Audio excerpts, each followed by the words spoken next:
The government has introduced new legislation to regulate telecommunications. What do the changes mean? Well, we got a lot of statements today, as you can see, quite a few papers I'm very here. impressed. And in any case, it looks like the government has decided that this Amendment Act will bring the telecommunications regulations into the 21st century. Where have they been, John? I can only ask. I mean, it is actually 2017. It's a long time into the 21st century. Am I wrong? Or No, you're not wrong.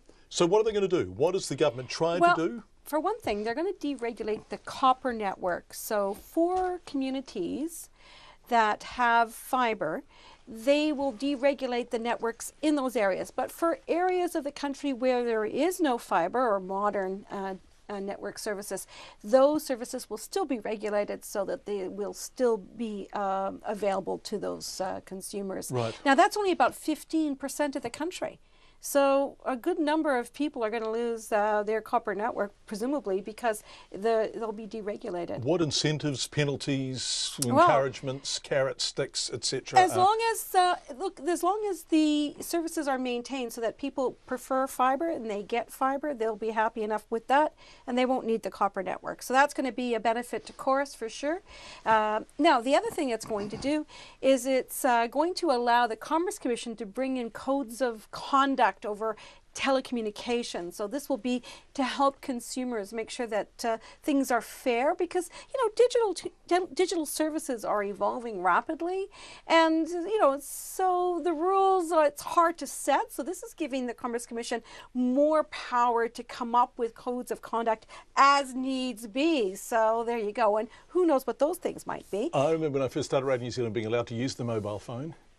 Back in about 1989 or 1999, it was very exciting. It was very heavy, too. It was very heavy.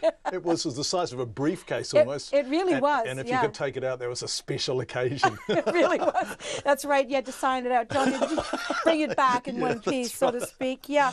So that's pretty much the big changes there. And now they're going to introduce this bill this month. And from the feedback I've seen, it's been generally thought of as a positive. Certainly, Chorus's share price rose 2 cents today, $4.50. So I guess the market liked it too. Overall, our market rose 11 points to a new record, 7,783. And that's pretty much in line with what we're seeing around the world. The markets everywhere are very, very high.